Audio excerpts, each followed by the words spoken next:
with students every single week. And I would tell everyone I met who complained about Zoom, if Joe Alexander can learn how to Zoom, you can learn how to Zoom. Yay! I still Zoom. He still does. And so I know we have, I'm going to keep this really brief, but there's a stack of birthday cards from students in the museum for you. Oh my God. Because whenever you speak to them, they are so deeply moved by your ferocious passion for life, your ability to stay busy, and your ability to keep telling, to remind people to be kind to one another and to never give up hope. And it's such an honor to know you, to have known you. And this is the first program I think we sold out weeks before the day. All because people want to celebrate you because you've inspired them. So now I'm going to turn it over to the man of the hour. Yay! Woo!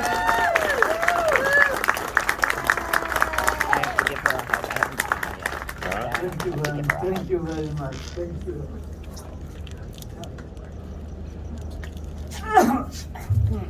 You want to stand or sit? Do you want to sit next to me? I'll just stand. Stand? Okay. Good luck, Jenny. Yeah.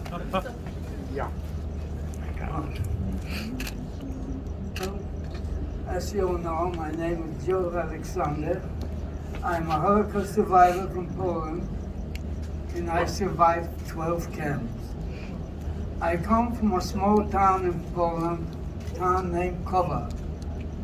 It was a small town. My father was in business, and we had a very good life in Poland until 1939, when the Germans came into Poland. They divided Poland in two halves. One half was annexed to the Third Reich. The second part was Poland under German occupation. We lived in the part where it was annexed to the Third Reich, and most of you probably know, every town in Europe has a town square, and that's where most of the business are. We lived in the town square, the second house from one corner of the square, and the third house was an uncle of mine. After a few weeks, the Germans came into town and went around after my uncle around the square and told the people they have 10 minutes to get their possession and get out in the middle of the square, and they took them away. But for some reason, I don't know why, that they left the three houses where we were the second house. They left us three houses. They didn't take us. So a rumor started that they're gonna come back 3 days later and take the rest of us. So my dad said, "You're not gonna wait for them to come and give us 10 minutes. So in Europe, we had deep wagons, about 8-10 feet deep. So he got out, got a wagon, and picked up most of the stuff from the store, and he put a few pieces of bedding, a couple pieces of furniture on top, because from our part to the other part of Poland, you had to go through a border. So like they moved. So my parents and my sister and brother left. I remained with two older sisters, and we were loading up a second wagon. In the meantime, the Polish people from around town were coming to town to buy anything they can get. So I sold a man a bicycle and a boat of shirt material. On the way home, he has to pass the police station. He got stopped and wanted to know, where did he get that material? He said, "I bought it." Then show me a receipt. He said, "I don't have a receipt." Then go bring the person who sold it to you. So he came back to me and he said, "You have to come with me to the police station. If not, they're gonna come here." And we had a wagon ready to go. I went with him to the police station and asked him, "Did you sell him that?" I said, "Yes." "Why didn't you give him a receipt?" I said, "When in Poland, we didn't give a receipt." So he took the boat material, smacked the guy, and go. He let me go. And I went back, and my sisters were waiting for me, and we took off. We went to a little town in 25 kilometers before Warsaw, a little town named Bologna. My father had three sisters living there. So we came there, and there life was going on almost normal. People were still in business, but everybody had to go to work. So that was in 1939. After being there for a couple of weeks, I went to my first camp. I went to a camp where we were building a canal, and you stay in the water up to the knee without boots, and that was October and begin November. In Europe, that's winter time. After a few weeks, I got blood poison, like my sores on my arms, on my legs. So I went home one weekend, and I said, I'm not going back. So Monday morning, the police came to look for me, and my dad said, he's not here, he's supposed to be in the camp. So I stayed away from home for a while, and that was the time when they started to build in Warsaw a wall where the Warsaw Ghetto was going to be. So after they finished building the wall, they came out and ordered all the Jews who lived within 50, 60 kilometers in the surrounding area of Warsaw had to move into the ghetto. So we moved into the ghetto. You can't even imagine the terrible thing the living was in the ghetto, because the area they picked out was a very small area, and you put over 400,000 people in. So people were dying. Every morning you walked out, there were dead people on the streets, on the sidewalk, everywhere. So I lived in the ghetto about 5 months, and we find out that back home, since we left, nothing has changed. So my parents decided for an older sister and a younger brother and I, we should go back home. So get home, you have to get out of the ghetto. So we paid off the guards at the gates to get out. And we got out, and we said, my sister and brother will take one street, and I'll take another street. And we walk through town, and we meet on the outskirts of town. I walked for about 2 blocks, and I had a Polish teenager comes over and said, give me some money or I'm gonna report you. She's a photographer. So I figured I gave him some money, I got rid of him, and I kept walking. But he got on the streetcar and rode the streetcar for a few She's blocks another photographer. and comes a friend over of ours. again, That's the cake. give me some And more it's money. his photographer So friend, this too. time I gave him some money, is that the cake? but I Okay. changed the street and I lost him. And then I walked to the outskirts of town Michelle. and I met my sister and brother and we went home. So I come home, nothing has changed since we left. But it lasted 3 days. I was free for 3 days. Did you get After me? the 3 days, they came out and ordered all the Jewish men from 16 to 16 report to the And with schoolhouse. Paul. So I reported to the schoolhouse and off I went to the camps. The first camp I went to, we were building a dam. Building a dam, we're cutting down hills, and we had little electric cars to fill them up, and they take them another place and they dump it. But the food we were getting was a piece of bread like this in the morning, and a cup of coffee, and you went to work. You came back from work, you got a soup, was either from the peels of potatoes or spinach. From that food, doing that kind of work, you couldn't survive. Because even to fill up, cut down those hills, we had to use pick to loosen up the ground. So people were dying. So every morning they took dead people out, and the camp was getting very small. And I was in a city named Poznań, one of the biggest cities in Poland. And there were camps in the city and around the city. So the same thing happened at other camps. So they combined 2, 3 camps into one. So I kept moving. I moved to a camp in the city and I was laying cobblestones. That lasted a short time. Then I was moved to another camp. I was a roofer, laying roofs. That lasted a short time. Then I was building sewers. And after that, I went to another camp in the city. We were building an airport. I was laying railroad tracks. After being in 7 camps, a train arrived. You know, it wasn't a passenger train, you know, the cattle car train, where they put 40, 50 people to one boxcar. And the destination we were going takes maybe 5, 6 hours at the most. But we were riding around for 3 days, no food, no water, no facility. So after 3 days, we arrived in Auschwitz. So we came to Auschwitz. The train stopped in Auschwitz, in town, the little town named Oswiecim. Later on, they built the trains to go straight into the camp. But when I came, they didn't have that yet. So the train stopped, they opened the doors, 30–40% of the people were dead on the train already. Whoever could walk, you walked out, you were lined up in rows of 5, and you met Dr. Joseph Mengele. If you know about Dr. Mengele, he was called the Doctor of Dead. He selected people for human experiment or for the gas chamber. So he said there are 6 kilometers to walk to the camp. He's going to select people to go to the left.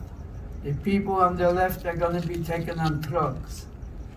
So he went through and picked out sick people, old people, young kids, and I was a little guy, picked me out too. And go over to the left. If I would come from home, I wouldn't know the difference, but I was already in 7 camps. Every camp I was trying to go to work, I tried to get in with the biggest, strongest men. And here I see all these sick people, old people, that's not for me. My luck was, it was after midnight. It would have been daytime, I don't think I could have done it. When Dr. Mengele moved further down, I ran back to the other side. I ran back to the other side, and then we walked to Auschwitz. We walked to Auschwitz, and if I didn't run back to the other side, I wouldn't be here talking to you today, because the people on the left were taken on trucks, went straight to the gas chamber. So I walked to Auschwitz, I got a shower, and I came out of the shower, and as you can see, I got the tattoo. Turn it. Yeah. Turn it the other way. Other Towards- way. There you go. Got the tattoo, 142584. More. And from that moment on, that was your name. You had no name anymore. This was your name. I got the tattoo, and there's Auschwitz too, called Birkenau. It's about 3 kilometers apart. I walked to Birkenau, and I was in Birkenau. I saw Dr. Mengele 2 more times in Birkenau, but it was daytime, and I was far away from where he was. But the life in Birkenau, people running to the electric fence because they gave up. I saw people being beaten to death because they gave up. So I was in Birkenau for about 6 months maybe. And that was the time when the Warsaw Ghetto uprising was. It was in April 1943. After the Ghetto uprising, the Warsaw Ghetto uprising, they said they need a big transport, but they didn't want to take any people from Poland. Only wanted from Hungary, Greece, Italy. But on the end, they were short about 300 people. Said, now we take some people from Poland. So I report, and I was going back to the Warsaw Ghetto for the 2nd time. But this time I came back, there were no houses left. All the houses were burned out, were just remaining walls. And there was no camp. So they gave us some prefabs, we had to put together our own camp, but in the meantime, before then, because we didn't have any facilities, no showers, the typhus broke out. Typhus broke out is you get very high temperature, high fever. Anybody I knew who went to the hospital, I never knew anybody who came back out of the hospital. I got that high fever, but I had a copper, we call it, like a foreman. He was a middle-aged German man, but he was also a prisoner. So he didn't care if we worked or didn't work. When I got that high temperature, I was sitting by the stacks of bricks. I don't know if I tell you, I forgot. Our job, we came back, our job was to take down those walls, the remaining walls, brick by brick, and put up stacks of 8-10 feet high. So when I got these temperature, I was sitting like this for about 3 days. My hands crossed over till I got over this. And after a short time, when I went back to work, it was after a time, the Polish underground attacked our camp, trying to free us. So they were fighting all night, but they were unsuccessful. So the next morning, they closed the camp, they took us out, and to get out of the city, we had to jog, because they were afraid the underground was going to attack us in the city. So we jogged and get out of the city, and they put us up on a big field where the farmers graze their cows, but the ground is very moist. So when they put us up on that field, whatever means you have, a knife, a spoon, anything, you could dig up some mud. And you took the bottom of the shirt and you squeezed the mud to get a little water. So I got a little water, and the next morning we are on the march. We come to a city, and there was a river. So they let us go to the river to get some water. Two of our people went a little too far into the river. They thought maybe they want to escape, get out on the other side. They got shot, got killed right in the river. So we got some water, and then we were walking. And we come to the next day, we come to the next city, was the same river, but this time they said, you can only go 100 people at a time to go to the river to get some water.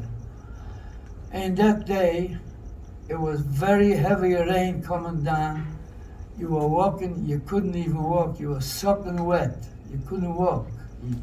Until we arrived at the railroad station, stayed overnight. In the morning, the same kind of train arrived. We got on the train, and that time we were 3.5 days on the train. We were going to Germany. So I went to Germany to a camp named Dachau. Dachau was the first camp Hitler built in 1933 for political prisoners. Then he turned it into a concentration camp with a gas chamber. So I came to Dachau for about 2 weeks, didn't do anything, because they were establishing 12 camps within 50, 60 kilometers of Dachau by numbers 1 to 12. So for about 2 weeks I do nothing. Then I was sent to a farmer. Was camp number 1, working for a farmer digging potatoes. That lasted about 3 weeks. Then I was sent to a camp about 50 kilometers from Dachau to a city of Landsberg. And Landsberg was a camp number 7. That was a small camp. There were only about 150 people. And that was the only camp I was with. Women were in the same camp, but they were blocked off one corner of the camp by a wire fence, but we went to work together. And this Landsberg, there were a few of us, not too many, a few. We were in the camps already over 4 years. So we had the privilege of getting the better jobs. So my friends worked in the kitchen, some were the police in the camp, and I had a group of 10 people. We were 5 girls and 5 boys, and we worked right outside the fence in the kitchen for the German guards. And there were 2 German men in charge of the kitchen, but they were very good to me. Every day after work, I'd go back into the camp. I took food back for my friends. We always have soup left over. I took one that had those big milk cans, I put it in. The next morning, people were going to work. They passed by our kitchen. I stopped them and I gave them some food.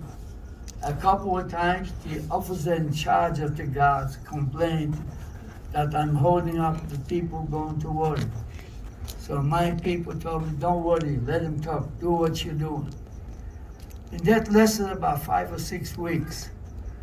And that when about April 28, 1945, all the 12 camps had to go back to Dachau. So came back to Dachau, stayed overnight, and the next morning we were going what they called a dead march. They're supposed to take us in the mountains in Germany. There's a ski resort named Garmisch, and that's where they're supposed to kill us.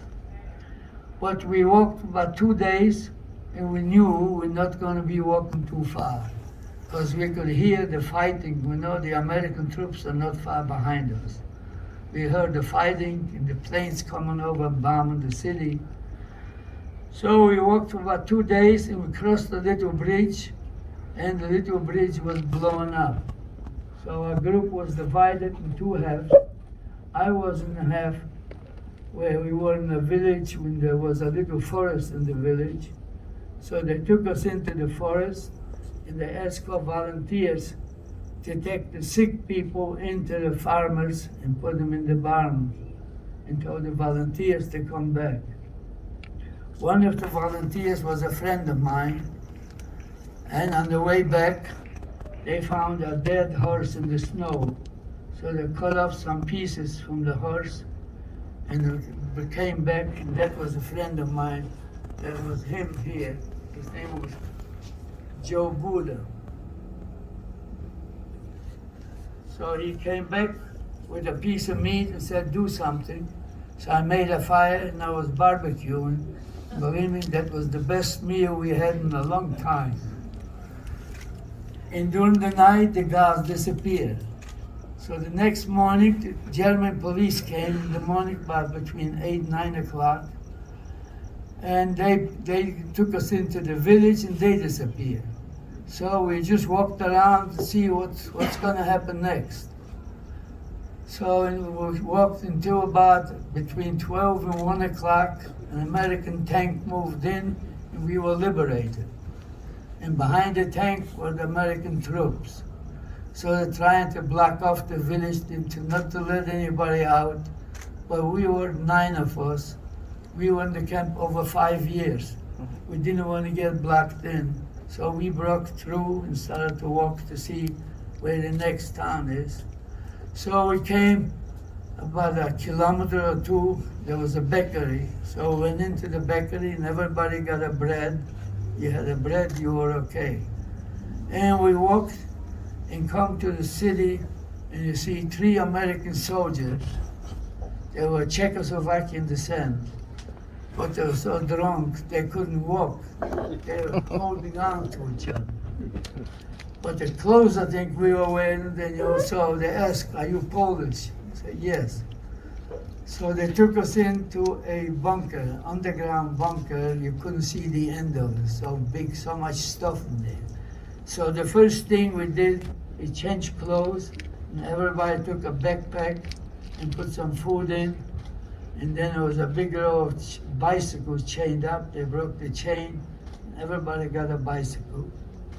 Now we had to find a place to stay, because when the American troops came into that village, they brought all the people into that town where it was a German Air Force base.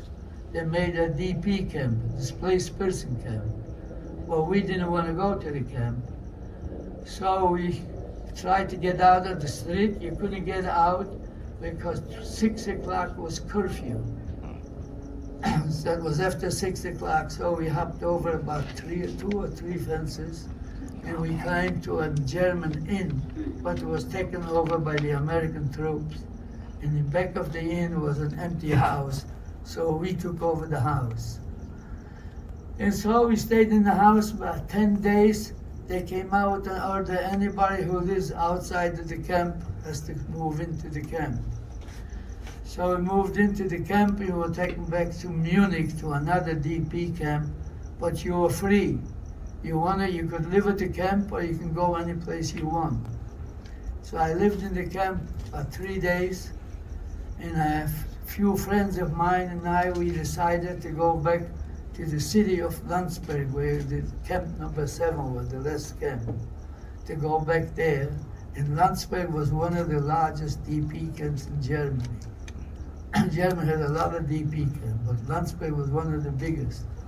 So I went to Landsberg, went to the camp, registered, they gave me a room, I stayed overnight, and I told you I didn't want to live in the camp.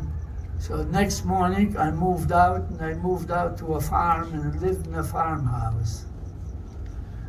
So I lived in the farmhouse. The reason we went to register in the camps, because there was a lot of camps, and we went to all the camps to register in case anybody in your family survived. So everybody went to look through the list. So, and I lived in the farmhouse about 6 weeks, and I decided to go back to Poland, go to my hometown, and see if anybody from my family survived who came back. So I went to the house, and I came, there were survivors living on the second floor, and the first floor were Polish people living, but they said nobody in my immediate family survived. The only one who survived and came back was a cousin of mine, and we were separated. When Dr. Mengele told me to go to the left, he and his 2 uncles, 2 of his father's brothers, and that's when we were separated, but he survived. That was him here.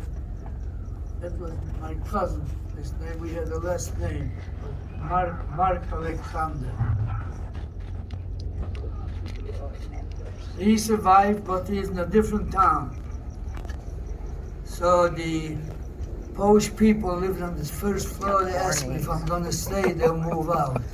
So I told them, don't bother, because it was very bad for the Holocaust survivors who came back. When they took the Jews out, the Polish people moved into the homes. Now some of the survivors come back. They didn't want to give up the homes. They were killing a lot of survivors. In one town named Kielce, they killed 42 survivors in one town. So it was very bad in Poland at that time. So I went, and I said, I went to pick up my cousin, and we went back to Germany. I lived in Germany for 4 more years because you couldn't go anyplace. You didn't have a passport, you know. Had to wait until some country opens up. So after 4 years, Canada said they're going to take some people. So we went to register, then you have to wait until they call you. It took a long time, didn't hear anything. In the meantime, a friend of mine lived in the next village. He came and said, Joe, you can go to Munich and you can register now to go to America. So I went to Munich and registered. In a very short time, I got a notice, had to go to get checked out by American doctor, and then check the FBI to check you out. And then I got a note to go to Bremenhaven, that's a port in Germany where the boat was, to come to America. So I went, we got the boat, and it took us 10 days to come across, and I arrived in New York, May 30th, 1949. May 30th, then I arrived in New York, and everybody had to have a sponsor. Either you have some relatives here, or an organization to sponsor you. I didn't have any relatives here, so I was sponsored by a Jewish organization named Joint. And my contract was Harrisburg, Pennsylvania. So I went to Harrisburg. I worked for a man in Harrisburg. He had a cleaning store and a tuxedo rental. I worked as a tailor. The father couldn't be better, this man was to me. But then I was there for 6 months because the cousin of mine who survived, he had an uncle here in Santa Monica. He was his sponsor. So he came to Santa Monica and he told his uncle that I'm in Pennsylvania, and we were the only 2 survivors from both of our families. So the uncle called me a few times, I should come here so we can be together. So in 1950, I came to California, and now here I am.